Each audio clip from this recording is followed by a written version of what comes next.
لا حول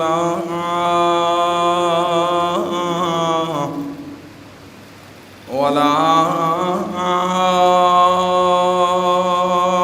قوة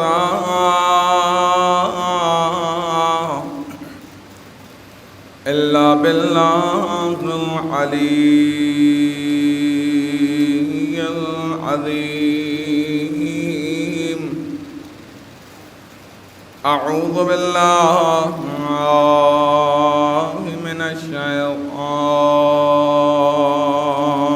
الرجيم.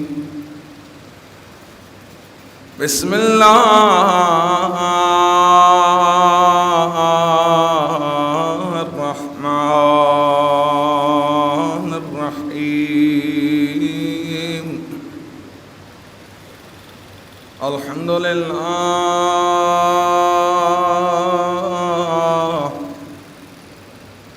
الحمد لله الذي هدانا لهذا وما كنا لنهتدي لولا أن هدانا الله. لقد جاءت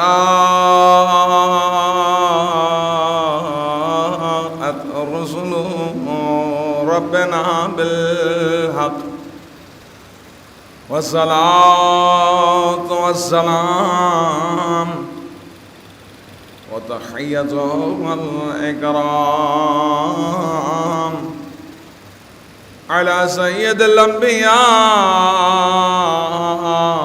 والمرسلين وأشرف الأولين والآخرين سيدنا ونبينا وشفيع ذنوبنا وطبيب قلوبنا مولانا ومقتدانا بالقاسم محمد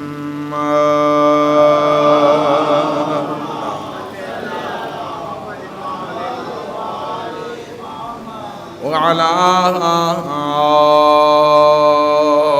أهل بيته الطيبين الطاهرين المعصومين المظلومين ولعنة الدائمة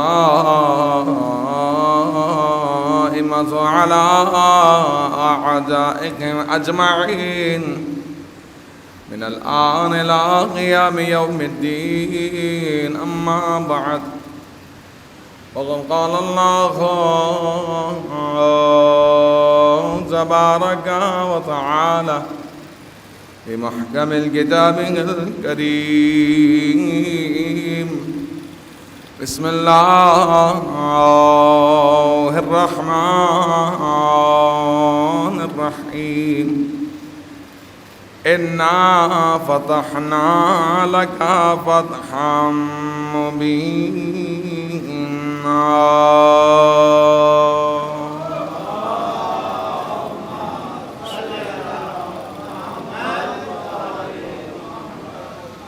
تمام تعریفیں اس ذات پروردگار کے لیے جو تمام عالمین کا رب ہے، جو تمام مخلوقات کا خالق ہے، جو ہم سب کا مالک ہے.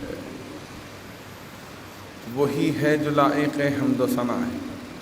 اسی کے قبضہ قدرت میں ہم سب کی جان ہے. اسی کے حکم سے ہم اس دنیا میں آئے ہیں اور اسی کے بلانے پر اس دنیا سے لوٹ کر چلے جائیں گے. اور تمام درود و سلام اللہ کی ان مقدس ترین ہستیوں پر کہ جو وجہ تخلیق کائنات ہیں، کہ جنہیں ذات پروردگار نے فقط انسانوں کے لیے ہی نہیں بلکہ عالمین کے لیے شمع ہدایت بنا کر بھیجا. عظمت اہل بیت علیہ السلام پر مل کر بآواز بلند صلوات پڑھ لیں.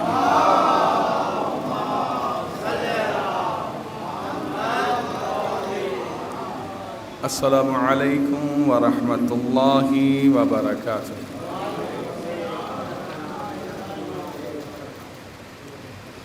حضرت ممی ماہ سفر المظفر 1445 ہجری قمری کا آخری جمعہ،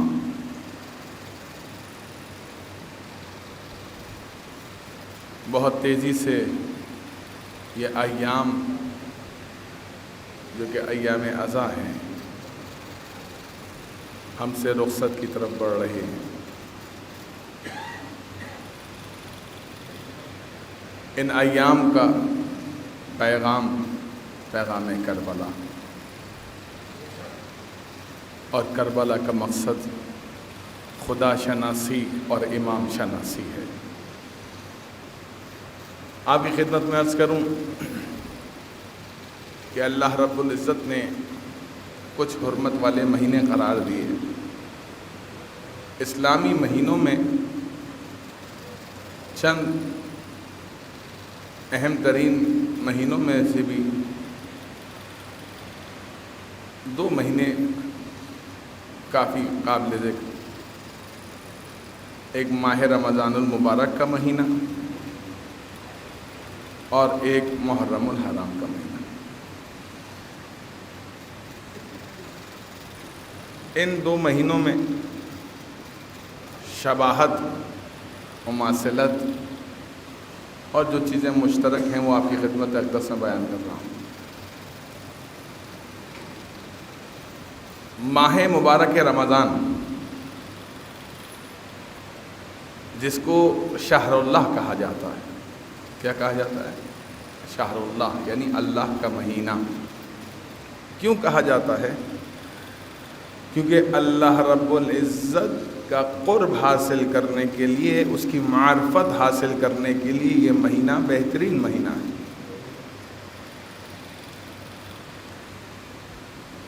اسی شہر اللہ میں انسان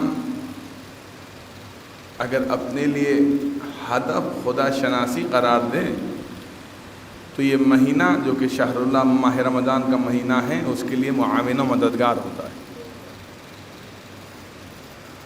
شہر اللہ یعنی ماہ رمضان میں جو روز و شب ہیں، یعنی جو ایام ہیں، یہ اللہ کی معرفت حاصل کرنے کے لیے بہترین ایام۔ اسی طرح محرم الحرام بشمول سفر المظفر اور ماہ ربیع الاول کا پہلا عشرہ 8 ربیع الاول تک جو کہ ایام عزا قرار پاتے ہیں، یہ بھی امام شناسی کے لیے بہترین ایام ہیں۔ امام شناسی کے لیے، معرفت خدا کے لیے، یعنی معرفت خدا حاصل کرنے کے لیے بہترین مہینہ شہر رمضان، شہر اللہ، اور معرفت اہل بیت حاصل کرنے کے لیے بہترین ایام ایام عزا۔ انسان کا دل ماہ رمضان المبارک میں نرم ہوتا ہے، خدا سے انسان قرب حاصل کرنا چاہتا ہے۔ جو سارا سال عبادت نہیں کرتے وہ ماہ رمضان میں بھی عبادت کرتے ہیں۔ اور اسی طرح ایام عزا میں اہل عزا اور اہل ایمان کا دل بے قرار ہوتا ہے اہل بیت علیہ السلام کے فضائل اور مصائب کو سننے کے لیے، تاکہ اہل بیت علیہ السلام کے فضائل اور مصائب سن کر انسان معرفت حاصل کر، معرفت اہل بیت۔ گویا کہ بہترین مہینہ اللہ کی معرفت حاصل کرنے کا ماہ رمضان کا مہینہ، جیسا کہ میں نے عرض کیا کہ سارا سال جو عبادت نہیں کرتے وہ ماہ رمضان میں عبادت کرتے ہیں۔ اسی طرح جس طرح سے ہم سارا سال عزاداری نہیں مناتے، جس طرح ہم ایام عزا میں عزاداری مناتے ہیں۔ کیا ایسا ہے کہ جس طرح ہم ایام عزا کے منتظر رہتے ہیں، عزاداری سید الشہداء کے لیے دوسرے ایام بھی اسی طرح کے لیے ہم منتظر ہوں؟ سارا سال ہم عزاداری تو کرتے ہیں، مجالس برپا کرتے ہیں، مجلسیں ہوتی ہیں، محافل ہوتی ہیں، لیکن جب دل بے قرار ہو، اور اس وقت انسان مجلس ازا برپا کرے تو یہ بہترین موقع ہوتا ہے اہل بیت علیہ السلام کی معرفت کا ادراک کرنے کے لیے، حاصل کرنے کے لیے۔ اور اسی طرح ایک چیز مشترک ہے اللہ کے معرفت حاصل کرنے کے ایام میں، جس طرح انسان ساری سال عبادت کرتا ہے نا، لیکن جو لطف پروردگار نے ماہ رمضان میں رکھا ہے عبادتوں کا، جس طرح سے ماہ رمضان میں مخصوص شبیں ہیں جو خدا کی عبادت حاصل کرنے کے لیے، معرفت حاصل کرنے کے لیے بہترین راتیں ہیں، اسی طرح ان ایام اعظام میں بعض ایسی راتیں ہیں جو اہل بیت کی مصیبت کو در کرنے کے لیے بڑی راتیں ہیں۔ اور جس طریقے سے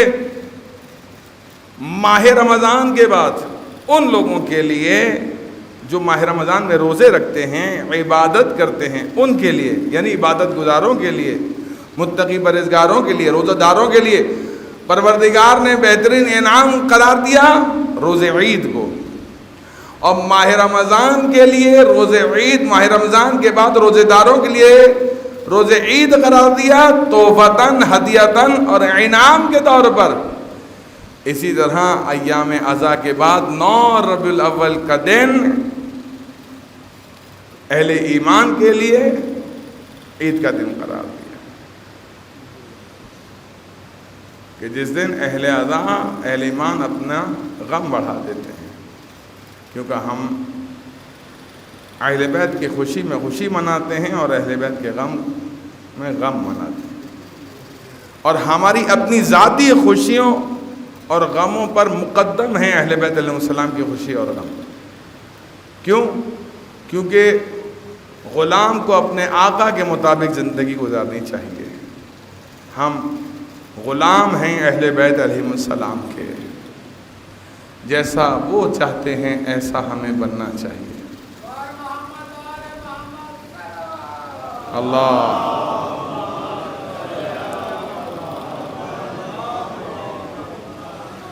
عزیزان محترم،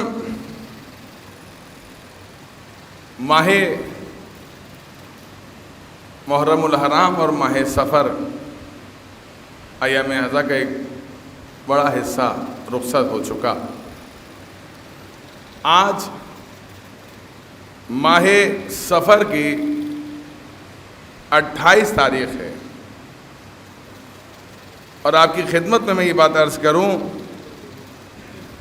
کہ یہ وہ تاریخ ہے کہ ایک مرتبہ پھر اہل بیت علیہ السلام کے گھر میں فرش عزا بچھا ہے۔ مصیبت کا دن، غم کا دن، اور اللہ کے رسول اور امام حسن مجتبیٰ علیہ الصلوۃ والسلام کی شہادت کا دن۔ اللہ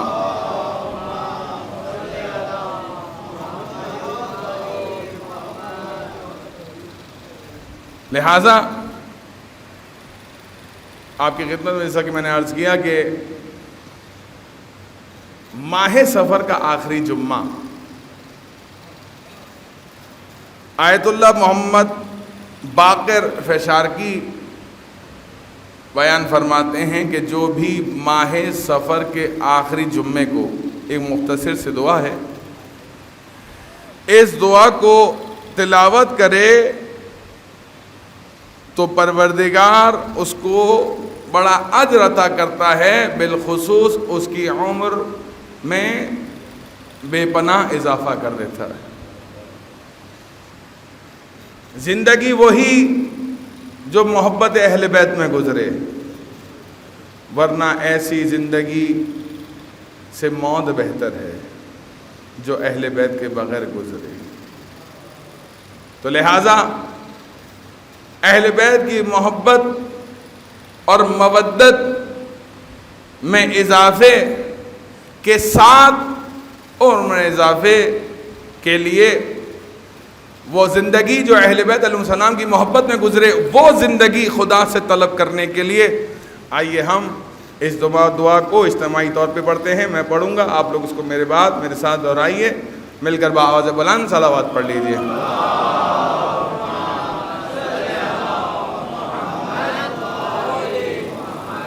بسم اللہ الرحمن الرحیم۔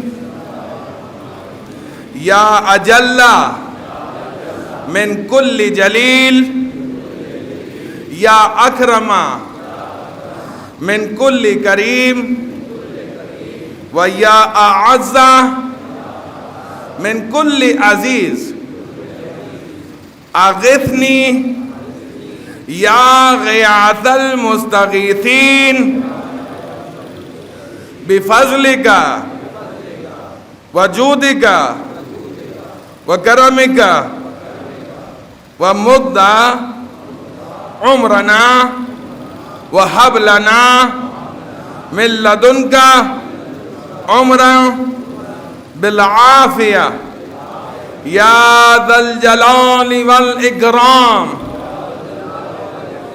اس کا ترجمہ آپ لوگوں کی سماعتوں کی نظر کرتا چلوں۔ اے جلال والوں میں سب سے زیادہ جلال والے، اے کرم کرنے والوں میں سب سے زیادہ کرم کرنے والے، اے عزت والوں میں سب سے زیادہ عزت والے، میری مدد فرما، اے فریاد کرنے والوں کے فریاد رس، اپنے فضل و جود و کرم سے عافیت کے ساتھ ہماری عمر دراز فرما۔ یہ وہ دعا جو ماہ سفر کے آخری جمعے کو تلاوت کرنے کے لیے علماء نے بیان کی اور کتاب میں نقل ہوئی، اس کو آپ نے تلاوت کیا۔ اس کے بعد آپ کی خدمت میں یہ بات عرض کروں کہ اب جو جس مہینے کا آغاز ہونے والا ہے وہ ماہ ربیع الاول کا مہینہ ہے، یعنی اب جو جمعہ آئے گا وہ ماہ ربیع الاول میں آئے گا۔ 2-3 راتوں کے بعد ماہ ربیع الاول کی پہلی رات آ جائے گی۔ تو ربیع الاول کا مہینہ بابرکت ضرور ہے، لیکن اس کی ابتدا بابرکت نہیں۔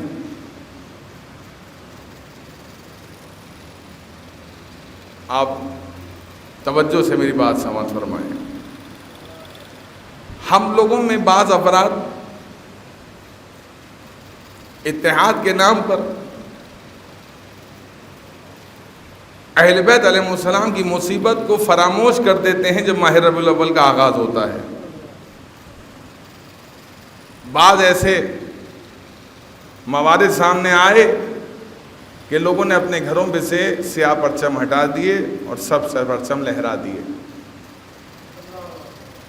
آپ کی خدمت میں عرض کروں کہ ماہ ربیع الاول کے ابتدائی دنوں میں اہل بیت پر بڑی مصیبتیں آئی ہیں۔ ماہ ربیع الاول کی پہلی تاریخ جانتے ہیں؟ اکثر علماء کے نزدیک وہ تاریخ ہے کہ جس تاریخ میں رحلت رسالت معاذ کے بعد جناب زہرا کے دروازے کو جلایا گیا۔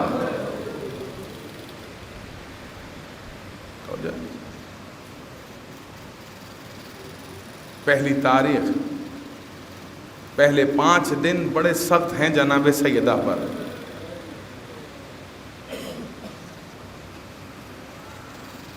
رحلت رسالت معاذ کے بعد دنیا آتی ہے مرحوم کے لواحقین کو تعزیت اور تسلیت پیش کرنے کے لیے، لیکن فاطمہ کے دروازے پر مسلمان آگ اور لکڑیاں لے کر آئے۔ عجیب تاریخ ہے۔ اولین شہید ولایت کون؟ فرزند علی بطول شہزادہ محسن کی شہادت کے ایام۔ لہذا کوئی بھی اتحاد کے نام پر اہل بیت علیہ السلام کی مصیبت کو فراموش نہ کرے۔ ٹھیک ہے، اتحاد امت اس وقت ہماری ضرورت ہے، معاشرے کی ضرورت ہے، لیکن اہل بیت کی مصیبت سے بڑھ کر ہمارے لیے کچھ نہیں۔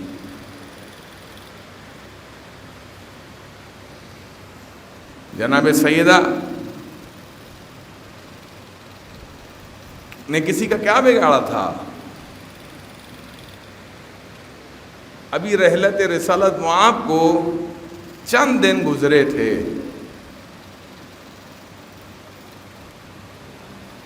اور لوگ دروازے پر آ گئے سیدہ کے۔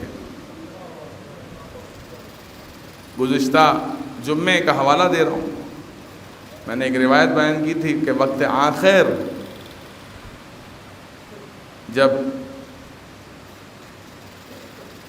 رسالت معاب جناب سیدہ کے حجرے میں تھے، گھر میں تھے، تو ملک الموت بھی آپ کی اجازت کے بغیر گھر میں داخل ہونے کی جرات نہ رکھتا تھا۔ لیکن کیا کہیں ان مسلمانوں کو کہ یہاں رسالت معاب کی آنکھ بند ہوئی اور جناب سیدہ اور ان کی آل پر مصیبتوں کا آغاز ہو گیا۔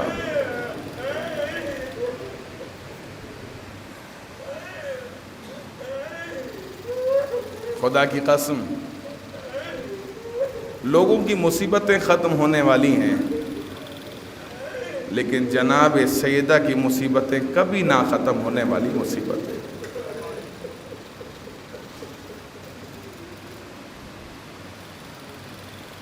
اللہ کے رسول کو زہر دیا گیا، آپ کی شہادت کا صدمہ جناب سیدہ کے لیے کم نہ تھا کہ تاریخ طبری نے لکھا کہ کچھ لوگ مولا علی سے بیعت لینے کے لیے فاطمہ کے دروازے پر آ گئے، یا علی گھر سے باہر آئیے۔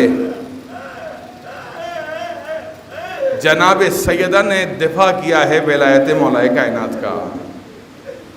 سیدہ دروازے کی پشت پر کھڑی ہو گئیں اور کہا کہ تم جو چاہتے تھے وہ تو تم حاصل کر چکے، اب بھلا ہم سے کیا چاہتے ہو؟ کہا علی کو ہمارے حوالے کر دو، علی کو ہمارے حوالے کر دو۔ تاریخ بتا رہا ہوں، جناب سیدہ نے کہا جب تک فاطمہ زندہ ہے علی پر آنچ نہ آنے دے گی۔ تو ایک شخص بلند ہوا اور بلند آواز سے کہتا ہے، فاطمہ اگر آپ دروازہ نہیں کھولیں گی تو ہم اس دروازے کو آگ لگا دیں گے۔ تو اہل مدینہ میں سے ایک شخص نے کہا، کیا تو اس دروازے کو، اس گھر کو آگ لگائے گا جس میں حسن اور حسین رہتے ہیں؟ اللہ اکبر، اللہ اکبر۔ یہاں تک تاریخ نے لکھا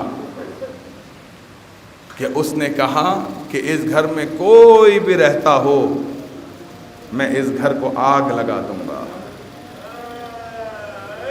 اور بالآخر مولا کائنات کا جو دل جو بغض ان کے دلوں میں پک رہا تھا وہ آشکار ہوا، اور جناب زہرا کے دروازے کو آگ لگا دی گئی۔ جناب زہرا کے دروازے کو آگ لگا دی گئی۔ کسی نے سوال کیا کہ مولانا صاحب ہم نے سنا تھا، ایک زمانے میں سنا کرتے تھے کہ دروازے کے در و دیوار کے بیچ میں آ گئی جناب زہرا، اور اب روایات یہ پڑھی جاتی ہیں کہ دروازہ فاطمہ زہرا پہ جا گرا اور 40 لوگوں نے پامال کر دیا جناب زہرا کے بدن اطہر کو۔ کون سی روایت درست ہے؟ خدا کی قسم یہی مصیبت ہے جناب زہرا کی، یہی دونوں روایتیں درست ہیں۔ ظالم نے کہا آگ لگا دیں گے، جناب سیدہ نے کہا کہ میں آخری سانس تک علی کا دفاع کروں گی۔ ملعون نے آگ لگائی، فقط آگ نہ لگائی، جلتے ہوئے دروازے پر ایک زوردار لات ماری۔ یہ جلتا ہوا دروازہ، ایک عربوں میں یہ دستور تھا کہ دروازے کے پیچھے حجاب کے لیے ایک دیوار کھڑی کیا کرتے تھے۔ یہ جلتا ہوا دروازہ اور اس دیوار کے درمیان میں آ گئی جناب زہرا۔ ظالم رکا نہیں، جناب سیدہ نے مولا کائنات کے دفاع میں جب اس دروازے کو دھکیلنا چاہا، در حالانکہ دروازہ جل رہا تھا، ملعون نے لاتیں مارنا شروع کی، یہاں تک کہ جلتا ہوا دروازہ فاطمہ کے اوپر جا گرا۔ خدا کی قسم، بڑی عجیب تاریخ ہے ربیع الاول کے پہلے ایام کی۔ شروع کے 5 دن بہت سخت ہیں جناب سیدہ پر، کہ جب 40 افراد جناب زہرا کو پامال کر کے گھر میں داخل ہو رہے تھے، جناب سیدہ نے آواز دی، فضا میری مدد کو آ، میرا محسن شہید ہو گیا۔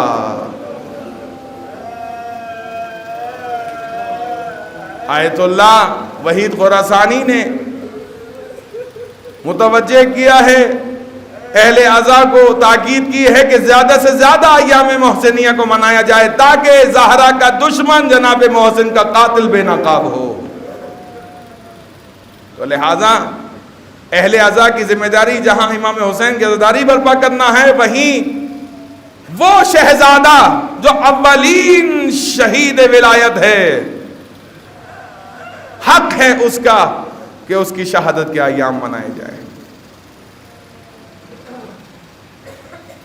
وہ بچہ جس سے لوگوں نے جینے کا حق چھین لیا، مولا کائنات کی کیا غربت تھی، خدا کی قسم۔ مولا کائنات نے شہزادہ محسن کی میت کو رات کی تاریکی میں جناب زہرا کے حجرے میں سپرد خاک کر دیا۔ کتنا مشکل ہوگا ایک ماں کے لیے اس گھر میں رہنا، کتنا مشکل ہوگا کہ جس گھر میں اس کے بچے کی لاش ہو۔ خدا کی قسم، جناب سیدہ جب تک زندہ رہیں ٹوٹی ہوئی پسلیوں کے ساتھ اپنے بابا کو یاد کر کے کہتی تھی، صبت علیہ مصائب اللہ والنہار۔ ہم کہتے ہیں، جب ہم بتاتے ہیں کہ کون ہے کہ جس نے جناب سیدہ کو قتل کیا، تو آپ ہم کو فسادی کہتے ہو۔ در حقیقت آپ کا مقصد اصل فسادی کی طرف سے توجہ ہٹانا ہوتا ہے۔ آپ ہم سے نہ پوچھیں، آپ جائیے کتابوں کا مطالعہ کیجئے اور پڑھیے کہ کس نے دروازہ سیدہ کو جلایا، کس نے جناب سیدہ کو زندگی میں پامال کیا، کس نے جناب سیدہ کو تمانچے لگائے۔ ہم نہیں بتا رہے آپ کو، آپ جائیے خود مطالعہ کیجئے، خود پڑھیے۔ خدا کی قسم، کوئی اس باپ سے پوچھے جو اپنے ننھے شہزادے کو سپرد خاک کر رہا تھا۔ مولا علی زار و قطار رو رہے تھے جب اپنے فرزند کو سپرد خاک کر رہے تھے۔ اپنے اس مصیبت پر گریہ کرنا اپنی جگہ، شاید کہ جب امام علی شہزادہ محسن کو سپرد خاک کر رہے ہوں تو انہیں کربلا کا خیال آ گیا ہو کہ ہائے میرا حسین، مہینے کے اصغر کی لاش کو کیسے دفنا۔ جب تک زندہ رہی فاطمہ اپنے حسین کی مصیبت پہ روتی رہی۔ میں نے عرض کیا کہ آج کا دن جناب سیدہ کے لیے بڑی مصیبت کا دن ہے۔ ایک جگہ بابا کی شہادت کا دن ہے تو دوسری جگہ بیٹی کی شہادت کا دن ہے۔ بڑا سخت ہے عزیزان،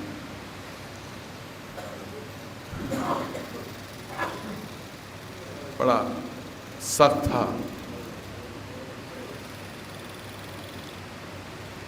جناب سیدہ پر ہونے والی مصیبتیں، ان مصیبتوں میں سے ایک مصیبت ان کے فرزند کا شکم مادر میں شہید ہو جانا ہے۔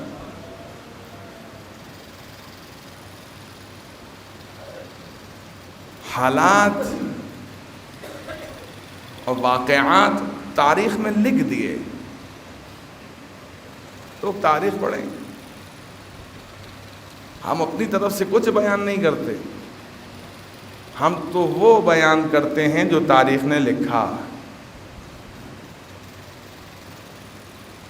اب یہ کیسے ممکن ہے کہ ہم جو کہ جناب سیدہ کے لیے اپنے دلوں میں مقام رکھتے ہیں، وہ مقام کہ ہماری نسلیں جناب سیدہ پر قربان ہو جائیں، ایسا مقام شاید اس سے بھی بڑھ کر، یہ کیسے ممکن ہے کہ ہم جناب سیدہ کے قاتل سے محبت کریں یا اس کا احترام کریں؟ ممکن نہیں ہے۔ عزیزان محترم، لہذا پہلی ربیع الاول سے 5 ربیع الاول تک یا 28 صفر سے لے کر 5 ربیع الاول تک حد اقل ان ایام کو ایام محسنیہ کے طور پر منایا جانا چاہیے، تاکہ اولین شہید راہ ولایت کو دنیا فراموش نہ کر سکے۔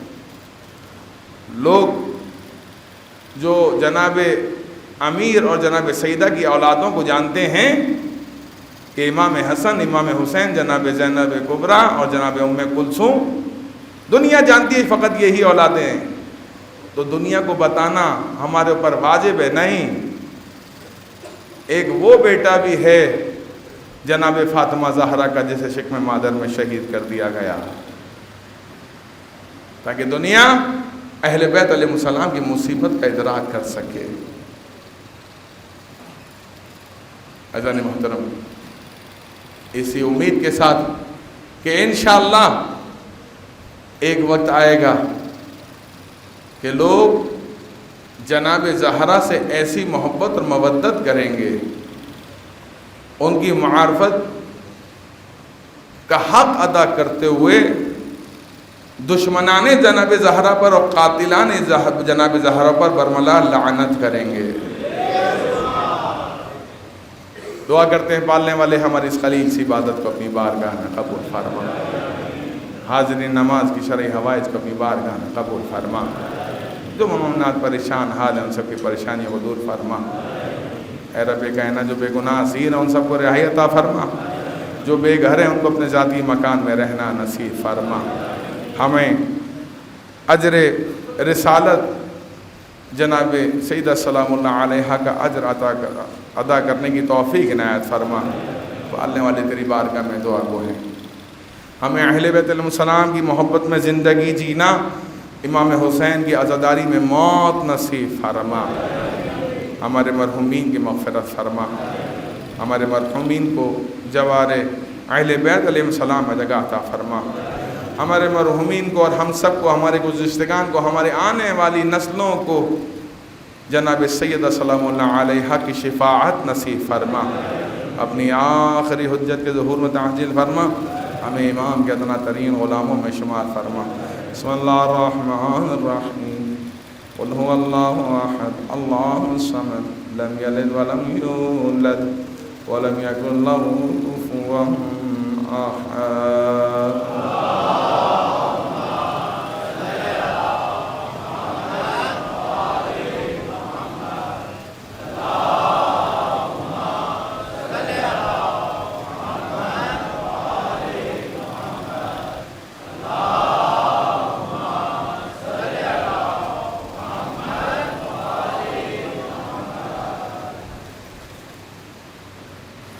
اللهم صل على محمد وآل محمد۔ بسم الله الرحمن الرحيم، الحمد لله رب العالمين، اللهم لك الحمد بديع السماوات والأرض الجلال والإكرام، رب الأرباب وإله كل معلوم وخالق كل مخلوق ووارث كل شيء ليس كمثله شيء، وهو بكل شيء محيط. أنت الله لا إله إلا أنت الأحد المتوحد الفرد المتفرد. وأنت الله لا إله إلا أنت الكريم المتكرم العظيم.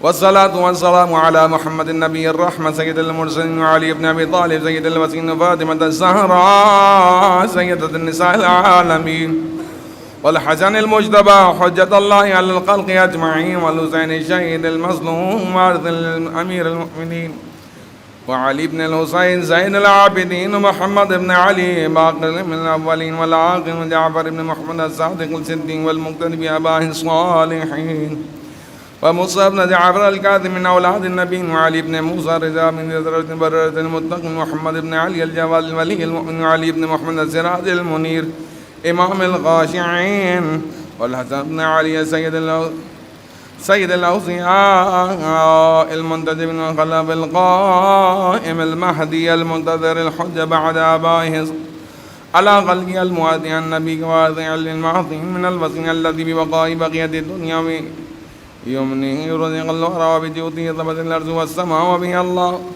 وبه الله أرزاق قصة وعدلا كما مليت الظلم والجور عجلنا اللهم ذوره إنه يرونه بعيدا ونراه قريبا برحمتك يا أرحم الراحمين.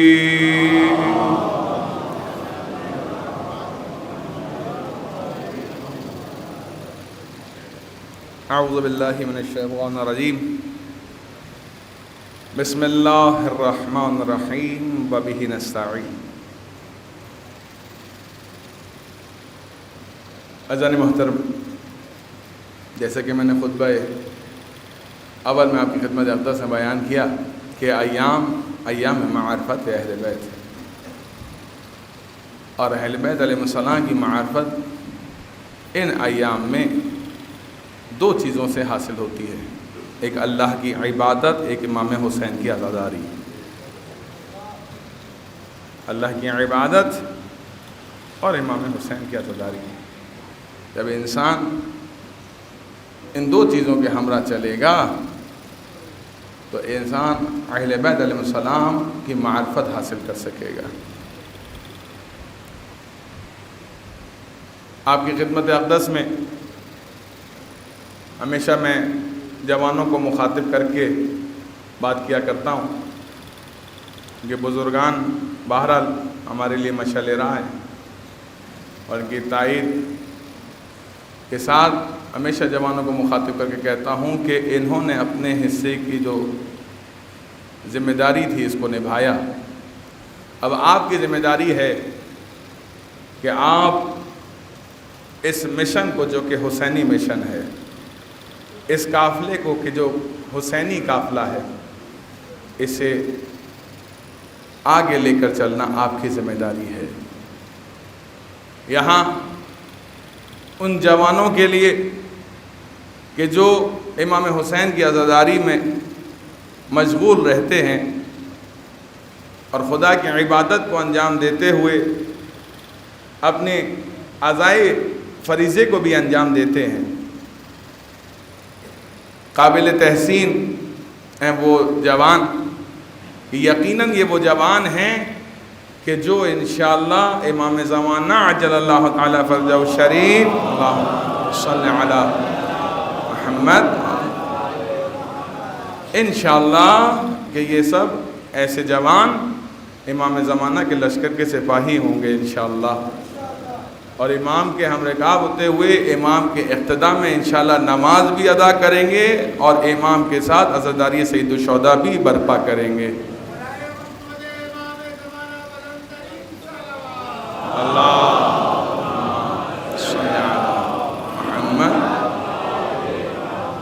لہذا جوانوں کو چاہیے کہ بزرگان کے تجربات سے استفادہ کرتے ہوئے اپنے فرائض کو انجام دیجئے. جو عقیدتی فرائض ہیں اور جو شرعی فرائض آپ پر لاگو ہوتے ہیں. یہاں قابل ذکر ہیں وہ جوان کہ گزشتہ شب کچھ حسینی جوانوں نے حسینی امام برگاہ ایف سی ایریا سے بلا خوف و خطر ایک جلوس اضحیٰ کو برآمد کیا۔ مختلف مخالفتیں اور رکاوٹیں ہونے کے باوجود وہ جوان اپنے بزرگان کی سرپرستی میں نہ کسی سے ڈرے نہ کسی سے دبے، بلکہ اپنی فرائض کو سمجھتے ہوئے بلا خوف و خطر عزاداری سید الشہداء کو مناتے ہوئے امام حسن مجتبی اور رسول خدا حضرت محمد مصطفیٰ صلی اللہ علیہ وآلہ وسلم اللہم صل علی کی شہادت کی مناسبت سے ان جوانوں نے حسینی امام بارگاہ FFC ایریا سے جلوس برآمد کیا، جو کہ اپنے مخصوص راستے سے ہوتے ہوئے جناب ابوالفضل عباس کی بارگاہ پر اختتام پذیر ہوا۔ اور دنیا میں جہاں جہاں بھی جوان عزاداری سید الشہداء میں اپنی خدمات انجام دے رہے ہیں، میری دعا ہے ان سب کے لیے پروردگار ان سب کو بحق جناب شہزادہ علی اکبر ان کے توفیقات خیر میں اضافہ فرما، ان کی اس بہترین خدمت کا جو انہوں نے انجام دی پروردگار اس کا اجر انہیں، ان کے والدین کو اور ان کے مرحومین کو عطا فرما۔ اسی طرح آپ کی خدمت میں یہ چیز بیان کروں، کیونکہ آج کا دن مخصوص ہے شہادت کے عنوان سے، تو میں نے گزشتہ جمعے صلح حدیبیہ کا حوالہ دیا۔ صلح حدیبیہ جس کو مسلمان اسلام کی کمزوری کا باعث سمجھ رہے تھے، قرآن نے فرمایا اِنَّا لَكَ فَتْحًا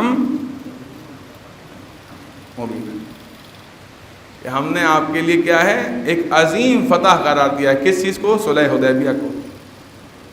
تو ہمیشہ جانوں کے قربان کرنے سے فتح حاصل نہیں ہوتی، بلکہ جانوں کو تحفظ فراہم کرنے سے بھی فتح حاصل ہوتی ہے۔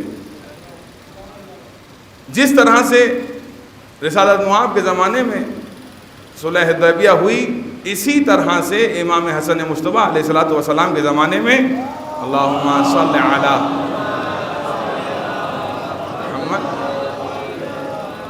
صلح امام حسن کی طرف میں نے گزشتہ جمعے اشارہ کیا تھا، لیکن وقت نہ ہونے کی وجہ سے وہ شرائط بیان نہ ہو سکی تھی کہ جس بنیاد پر امام حسن مجتبی علیہ السلام نے غریب شام جیسے انسان کے ساتھ صلح کی۔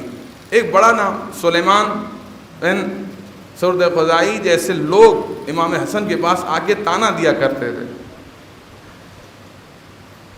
کہتے تھے کیا کیا آپ نے؟ جس کے ساتھ جنگ کرنی چاہیے تھی۔ اور بھی ایسے نام ہیں بہرحال تاریخ میں جو اس وقت یہاں قابل ذکر نہیں ہے، بہرحال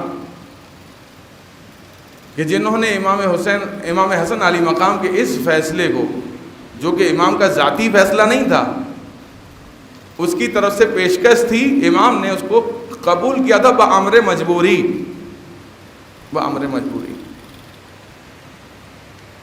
ایسے حالات ہو گئے کہ گھر میں دشمن داخل ہو گیا، مدائن گئے تھے امام، وہاں پر ان کو اپنے ہی لوگوں نے تانا دے کر زخمی کر دیا۔ امام نے دیکھا کہ میرے پاس وہ لشکر ہی نہیں ہے کہ جس سے میں اتنے بڑے لشکر سے مقابلہ کروں۔ بہرحال آخر میں جب یہ پیشکش کی گئی اس کی طرف سے، تو امام نے بامر مجبوری اپنے شیعوں کے تحفظ کے لیے اور دیگر مسلمانوں کی جان و مال عزت و آبرو کے تحفظ کے لیے امام نے صلح کی اس پیشکش کو قبول کیا چند شرائط کے ساتھ۔ وہ شرائط کیا ہیں آج وہ آپ کی خدمت میں بیان کروں۔ اس میں سے پہلی شرط کہ غریب شام کتاب خدا اور سنت پیغمبر کے مطابق عمل کرے گا، یہ پہلی شرط تھی، کتاب خدا اور سنت پیغمبر کے مطابق عمل کرے گا۔ دوسری شرط کہ اپنے بعد اپنے بیٹے کو ولی عہد اور جانشین نہیں بنائے گا، یہ دوسری شرط تھی صلح کی۔ تیسری شرط تمام لوگ جہاں کہیں بھی ہوں امن و امان میں ہوں گے، تمہارے لوگوں کی جانب سے، تمہارے عقیدت مندوں ماننے والوں سپاہیوں کی طرف سے ان کے ساتھ ظلم و زیادتی نہیں کی جائے گی، یہ تیسری شرط۔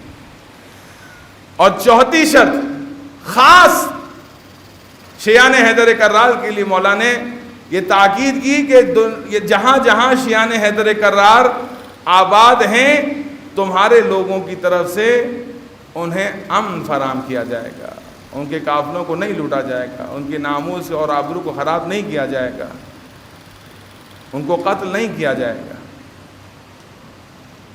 یعنی آپ تصور کیجئے ایسے حالات تھے امام حسن کے لیے کہ کوفیوں نے خط لکھا کہ اگر غریب شام کو خط لکھا اگر تم کہو تو ہم حسن کو تمہارے حوالے زندہ حوالے کر دیں یا ان کا نعوذ باللہ ان کا سر قلم کر کے تمہارے پاس پیش کر دیں۔ ایسے حالات ہو گئے تھے۔ مولا کائنات کے جانثار جنگ صفین، جنگ نہروان، اس طرح کی جنگوں میں شہادت پا چکے تھے یا زخمی ہو چکے تھے، امام حسن کی نصرت کے قابل نہیں رہے، اور بالآخر ایک بہت قلیل گروہ تھا کہ جس نے امام حسن کی نصرت کا وعدہ کیا، لیکن امام جانتے تھے کہ اتنے مختصر لشکر کے ساتھ، لیکن ہوا کیا دیکھیے آپ تاریخ کی ستم گیری ظریفی کہ امام حسن نے صلح کی، اس پر بھی لوگوں نے آپ کو تانے دیے، اور امام حسین نے قیام کیا۔ آج تک بد عقیدہ بد نسل لوگ امام حسین کے قیام کو غلط سمجھتے ہیں، کسی حال میں چین نہیں تھا لوگوں کو۔ یعنی امام حسن علی مقام نے کہا کہ میرے شیعوں کو تم جو ہمارے بابا کے شیعہ ہیں ان کو قتل نہیں کرو گے، اور کہا کہ پانچویں شرط کہ تم اور تمہارے خاندان میں سے کوئی بھی اہل بیت علیہ السلام کی شان میں گستاخی نہیں کرے گا۔ یہ وہ 5 شرائط تھیں، بنیادی شرائط، کہ جن کی بنیاد پر امام حسن علی مقام نے غریب شام جیسے انسان کے ساتھ صلح کی، جبکہ مولا نے فرمایا کہ میں اس کے ساتھ صلح نہیں کرنا چاہتا۔ اس کی پیشکش پر، اور اتنا شدید پروپیگنڈا تھا، اگر جو لوگ کہتے ہیں نا امام حسن جنگ کرنا نہیں چاہتے تھے، تو امام حسن نے اس 12,000 لشکر کو جنگ کرنے کے لیے بھیجا تھا مقام مسکن پر، ایک جگہ کا نام ہے، کہا جاؤ ادھر جا کے لڑو، اور میں جا رہا ہوں مدائن اور وہاں سے لشکر لے کر آتا ہوں۔ تو کیا ہوا، جس کو سالار بنا کر بھیجا تھا وہی غریب شام کے ایجنٹوں جاسوسوں کے فتنے میں آ گیا، اور مسکن کے مقام پہ کہا ایک جھڑپ کے بعد کہ تم تو ہم سے لڑنے آئے ہو، تمہارے مولا نے تو ہمارے آقا سے صلح کر لی ہے، اور پیغام بھیجا کہ اگر تم بھی صلح کر لو اور جنگ سے باز آ جاؤ اور ہمارا حصہ بن جاؤ تو ہمارے امیر کی طرف سے حکم ہے کہ تمہیں 10 لاکھ دینار درہم جو ہے وہ دیے جائیں گے۔ عزیزان محترم، ایسے حالات تھے امام کے زمانے میں۔ امام نے صلح کی نا، لوگ کہتے ہیں کہ امام اگر جنگ کرتے تو امام کا ساتھ دیتے، امام حسین نے تو قیام کیا تھا، کتنے لوگوں نے ساتھ دیا؟ سوال یہ ہے ان لوگوں سے کہ جو آج بھی امام حسن کی شان میں گستاخی کرتے ہیں کہ آپ نے صلح کر لی فلانے کے ساتھ مثلا، تو بھائی 61 ہجری میں امام حسین کی نصرت کرنے کے لیے کتنے لوگ گئے تھے؟ کیا معتقدین نہیں تھے؟ کیا اصحاب رسول نہیں تھے؟ کیا بنی ہاشم نہیں تھے؟ کیا اور مسلمان نہیں تھے؟ کہاں تھے وہ؟ آ جاتے نا، اگر اعتراض تھا امام حسن کی صلح پر تو آ جاتے۔ اور جو لوگ کہتے ہیں کہ امام حسن کی طرف سے پیشکش کی گئی تھی، غریب شام کی طرف سے نہیں، اس کے لیے امام کا وہی خوبصورت جملہ جو میں ہمیشہ کہتا ہوں، امام حسین علی مقام نے ولید کے دربار میں مدینے میں کہا تھا، جب بیعت کا مطالبہ کیا گیا تو امام نے کیا فرمایا، امام حسین علی مقام نے، کہ مجھ جیسا یزید جیسے کی بیعت نہیں کرے گا۔ اور پھر واضح سی بات ہے، استدلال اسی پہ کر لیجئے کہ مولا فرما رہے ہیں کہ مجھ جیسا یزید جیسے کی بیعت نہیں کرے گا۔ اس کا مطلب یہ ہوا کہ اپنے بھائی حسن کو بھی اور اپنے بابا مولا علی کو بھی اس میں شامل کیا کہ جس طرح سے میں ظالم کی بیعت نہیں کر رہا ہوں تو بھلا میرا بھائی یا میرے بابا کیسے ظالم کی بیعت کر سکتے ہیں. توجہ. شدید ترین پروپیگنڈا کیا گیا تھا. آج بھی شیعت کو تقسیم کرنے کے لیے شدید ترین پروپیگنڈا کیا جاتا ہے. گزشتہ جمعے آپ کو یاد ہوگا میں نے جو ہے درخواست کی تھی یکم ربیع الاول کے حوالے سے. اگر آج بزرگ علماء کے اتفاق سے لوگوں کی جان مال عزت و آبرو کے تحفظ کے لیے اگر احتجاج ختم نہیں کیا ملتوی کیا گیا ہے تو بعض اپنے میں سے ہی کچھ لوگ اس کا مزاح بنا رہے ہیں. حسن محترم فقط دینداری کافی نہیں ہے, دین شناسی بھی ضروری ہے. دین شناس نہیں ہوں گے امام علی کو بھی تنہا چھوڑ جائیں گے ان کے چاہنے والے, امام حسن کو بھی تنہا چھوڑ دیں گے ان کے چاہنے والے, بالآخر امام حسین کو کربلا میں تنہا شہید ہونا پڑ جائے گا. فقط دیندار ہونا کافی نہیں ہے, دین شناس. اگر علماء کے اتفاق سے قیادت نے مثلا یہ اعلان کیا ہے کہ ملتوی ہو رہا ہے تو اب اس کے اوپر مزاح نہیں بنتا. پھر ایک میسج بڑا گردش کر رہا ہے. ایک صاحب نے اپنی گفتگو میں مزاح بنایا اس بات کا, اور مزاح بنا کے کہا کہ مولا علی نے راہیں ہموار نہیں کی. کیا مولا علی وہ کام نہیں کر سکتے تھے جو زمانے کے امام کو کرنا ہے؟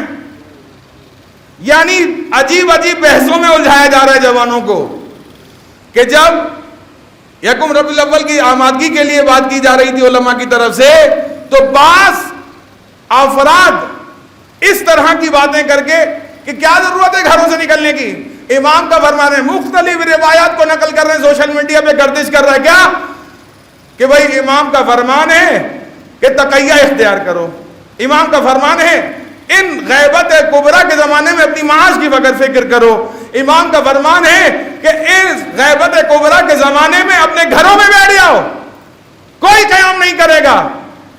عزیزان محترم کیا مقصد ہے؟ آپ نے مشکوک بنا دیا ہے کربلا کے کرداروں کو. آپ کہتے ہیں, عجیب مثال دے رہے ہیں, کہتے ہیں کہ جناب امام علی نہیں کہ ہم راہ ہموار کر سکتے تھے. ایک سوال پیدا کر کے سوال کیا پیدا کیا کہ امام زمانہ کے لیے راہیں ہموار کرنے کی ضرورت نہیں, وہ خود اپنے حصے کا کام آگے کریں گے. جو کام امام زمانہ کر رہے ہیں کیا وہ مولا علی نہیں کر سکتے تھے؟ کر سکتے تھے نا, لیکن مولا علی نے امام زمانہ کے لیے راہیں ہموار نہیں کی. یعنی اس طریقے سے لوگوں کے ذہنوں کو گمراہ کیا جا رہا ہے. بھائی آپ کے ماننے کے مطابق, آپ کے قول کے مطابق چند کتابیں پڑھ کر آپ نے ان علماء کو جنہوں نے اپنی زندگیاں مکتب اہل بیت کی خدمت کے لیے دی ہیں ان کی خدمات کو مشکوک بنا دیا ہے, ان کے کردار کو مشکوک بنا دیا ہے کہ جو کہہ رہے ہیں کہ امام زمانہ کی آمد کے لیے اپنے آپ کو تیار کرو. آپ کی حیثیت کیا ہے؟ آپ کیا ہیں؟ آپ کے اس غیر ذمہ دارانہ جملے نے پتہ کیا کام کیا ہے؟ دشمن کو فائدہ پہنچایا ہے. اتنا وہ میسج آپ کے ہاں فارورڈ نہیں ہو رہا جتنا دشمن اس میسج کو فارورڈ کر رہا ہے. اور کیا بات کی جا رہی ہے کہ دیکھو جناب ان کے تو غیبت میں یہ حکم ہے. ایسا نہیں محترم, اگر آپ کا ماننا یہ ہے کہ غیبت کے زمانے میں بس فقط معاش کی فکر کرو, گھر میں بیٹھ جاؤ, تقیہ اختیار کرو, قیام کی بات نہیں کرو, اپنے حق کی بات نہیں کرو, ظلم پہ آواز نہ اٹھاؤ, تو پھر عزاداری سے بڑھ کر بھلا کوئی احتجاج ہے؟ بتائیے ذرا مجھے. یہ مجالس, یہ جلوس ادا کیا ہے؟ یہ احتجاج کی بہترین صورت ہے. آج تک ہم امام حسین پر ہونے والے ظلم کو اس عزاداری کی طرف ذریعے سے بیان کر رہے ہیں اور اس ظلم پر احتجاج کر رہے ہیں. زندہ باد, زندہ باد, مرد آباد, مرد آباد.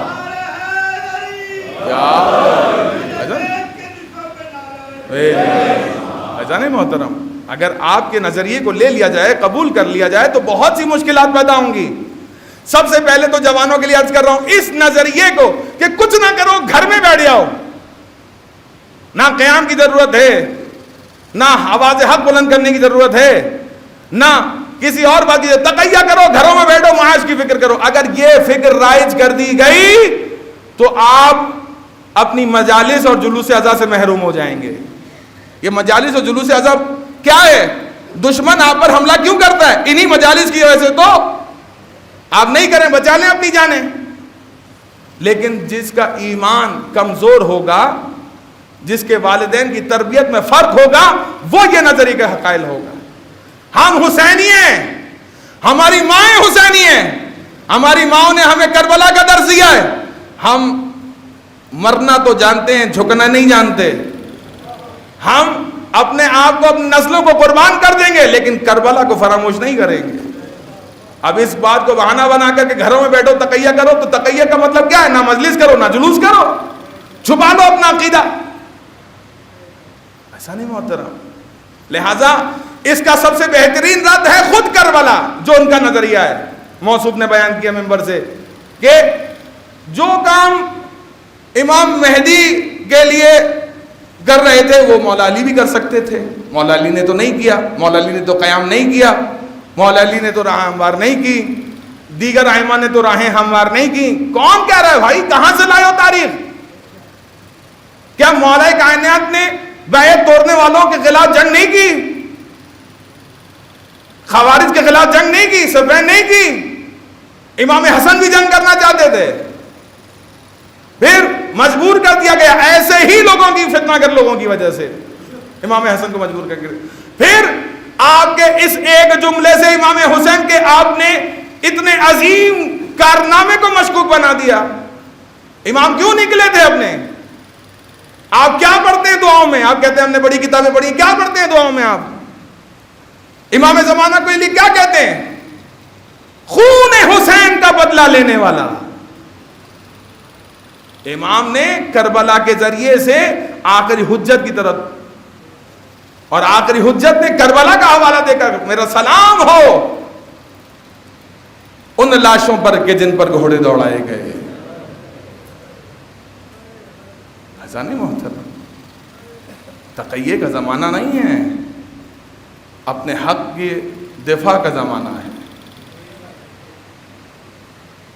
یاد رکھیے، جوانوں سے کہہ رہا ہوں، ہمیشہ وہی جملہ دہراؤں گا، آخری جملہ، کہ کبھی بھی مکتب اہل بیت کی بنیادوں پر کوئی کمپرومائز نہیں. ایک مولا کائنات کی ولایت، ایک امام حسین کی عزاداری. کربلا کربلا کربلا